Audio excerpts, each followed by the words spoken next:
En fait, voici le problème exact que rencontrent les Camerounais.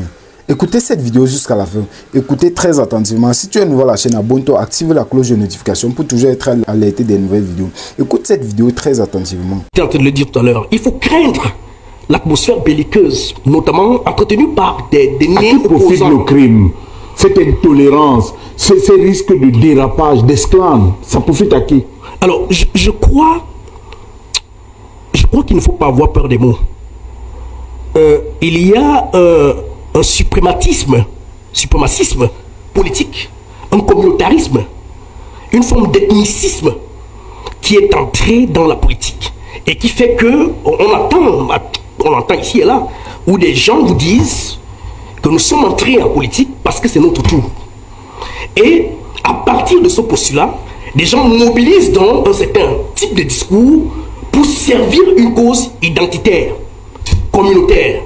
Et ceux qui ne semblent pas s'inscrire dans cette voie-là reçoivent toute forme de fatwa, sont terrorisés. Vous savez, il y a une expression qui circule, qui est peut-être triviale. Vous faites la tontine, Dans les réseaux sociaux, je reconnais certains parmi vous qui avaient fait l'objet de ce bouffage de tontine. Obama. Nous tous pratiquement ici. Obama tient pratiquement la chandelle ces derniers temps. Il faut les condamner.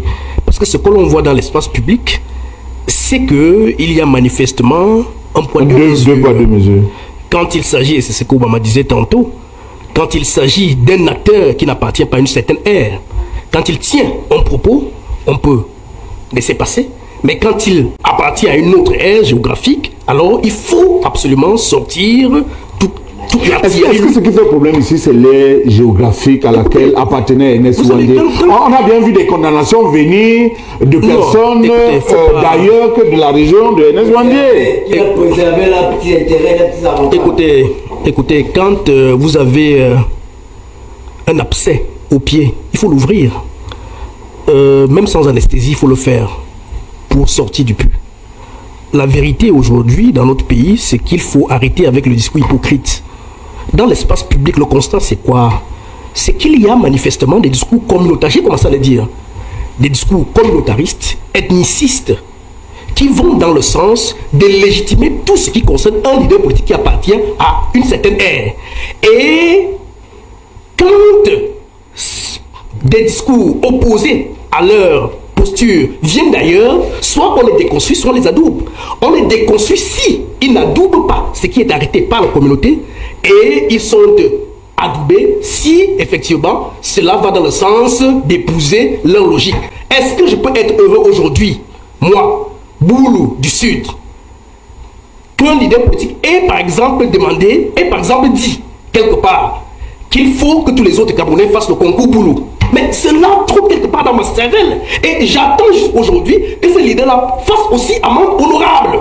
Par exemple, parce que ma grand-mère, qui est au village et qui ne vient presque jamais à Yaoundé, a entendu dire que quelqu'un a indexé sa communauté. Et quand elle a appris que j'ai mis dans le champ politique, elle m'a demandé, mais est-ce que ces gens-là ont fait amende honorable, eux qui ont insulté notre communauté? Donc il faut un discours de sincérité, de vérité. Moi j'étais consultant dans un média. Je remplaçais Cabral Libi dans ces médias-là comme chroniqueur. Je pars de là parce que justement des discussions commencent à choper au fait que je devais orienter mes chroniques. Non, je connais le média, je ne savais pas que c'était à ce niveau. Non, et jusqu'aujourd'hui, des Camerounais peuvent remarquer que je n'ai plus jamais mis les pieds dans ces médias-là. Pourquoi? Donc, je suis donc en train de dire, n'est-ce pas, qu'on voit très bien qu'il y a des constructions à la fois politiques, qui, dans l'espace public, orientent les débats pour rendre certains victimes et d'autres coupables ou responsables. Alors, je ne comprends pas pourquoi les gens s'attaquent tellement au MRC, au professeur Maurice Kamto et aux militants du MRC, aux partisans du MRC. Je ne comprends toujours pas. Parce que lui, il parle là de suprématistes. Je ne comprends pas comment un militant du MRC est suprématiste. Après, ils vont dire que non, voilà. Ils vont dire que les militants du MRC sont en train de croire que c'est leur tour de bavarder ou de faire ce qu'ils sont en train de faire. Mais la question que je vous pose, c'est que On a laissé, peut-être, je vais dire ça comme ça, on a laissé 43 ans aux gens, aux partisans comme vous du RDPC. Vous avez fait ce que vous aviez à faire. On a vu. Maintenant, on croit qu'il y a un temps, il y a un début à tout, et il y a une fin également à tout. Donc, ce moment-ci, ou cette période-ci, ou cette année, je crois que c'est l'année du changement. C'est l'année où on doit changer beaucoup de choses. On doit changer beaucoup de choses au Cameroun. Et si les gens ne sont pas réveillés, ou si les gens ne sont pas éveillés à cela, ça risque très mal de se passer. Ça risque très mal de se passer. Pourquoi? Parce que nous sommes dans un pays où déjà il y a la libre expression, il y a une loi qui permet aux citoyens camerounais de s'exprimer librement. Mais déjà que depuis un certain temps, il n'y a plus ça, il n'y a vraiment plus ça. C'est écrit, mais ça n'existe plus. Pourquoi? Parce que tu vas parler, on va dire que non, toi tu es en train d'inciter la population à se révolter et tout et tout. Mais moi je crois que il faut que ça change. Il faut que ça change parce que le Cameroun est déjà dans une situation où c'est compliqué, c'est très compliqué, que ce soit de l'économie, que ce soit la vie sociale, tout, c'est très compliqué. C'est très compliqué. Et pour que nous, on s'exprime, on dit ce qui ne va pas, ça devient compliqué. Pourquoi? Parce que vous, déjà, vous ne nous permettez plus de parler. On ne peut plus s'exprimer librement. On ne peut plus dire ce qu'on pense. On ne peut plus donner notre avis, notre opinion. Et ça cause un grave problème parce que déjà, la jeunesse est au fait de lance. La jeunesse va construire le pays. Ça, c'est clair. Maintenant, si la jeunesse, et si vous ne prenez pas le temps d'écouter ce que la jeunesse a à vous dire, le problème que la jeunesse est en train de faire face de jour en jour, est-ce que vous croyez que cette jeunesse-là aura le courage demain de sortir, dire que non, il faut qu'on fasse ci, il faut qu'on fasse ça? Est-ce que vous pensez que la jeunesse que vous prétendez le prendre pour le fer de lance ou le futur du pays, vous croyez vraiment que cette jeunesse-là va encore prendre le courage de dire que non, il faut qu'on développe le pays, il faut qu'on défende le pays? C'est la question qu'on doit se poser. C'est cette question-là qu'on doit se poser. Laissez seulement les histoires que non, voilà, le MS est en train de révolter la population. C'est juste que la population camerounaise est déjà fatiguée et ils sont assoiffés du changement. Ils sont assoiffés du changement. Du coup, quand ils ont vu quelqu'un qui les a promis peut-être, qui les a redonné de l'espoir, c'est justement pour ça qu'ils s'accrochent. C'est pour ça qu'ils se sont accrochés. Et vous allez prendre ça comme des actes de révolte. Ce n'est jamais ça. C'est juste qu'ils sont en train de vouloir imposer ce changement-là. Ils ont longtemps souhaité que le changement arrive, mais depuis ça, ils ne voient pas ils ne sont pas en train de voir un tout petit peu de changement. Du coup, ils sont en train de vouloir imposer le changement. Imposer dans quel sens? C'est que il faut déjà essayer de changer les dirigeants. Il faut essayer de changer les dirigeants.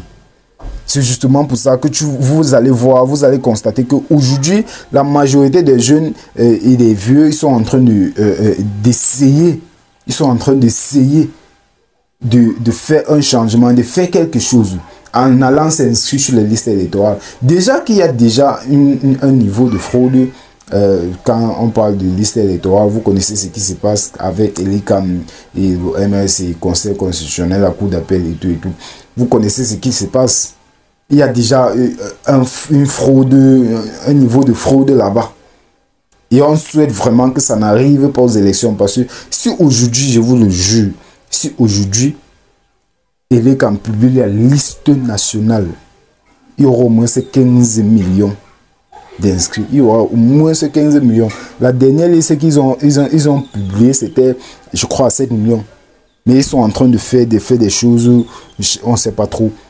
Laissez les partisans du MS s'exprimer. Laissez-les s'exprimer parce que c'est le MS qui a dévoilé, qui a fait dévoiler aux faces du monde la vraie face cachée, la vraie fraude cachée du Conseil constitutionnel, de la police nationale et de l'ECAM avec le RDPC. C'est un trio, c'est un trio.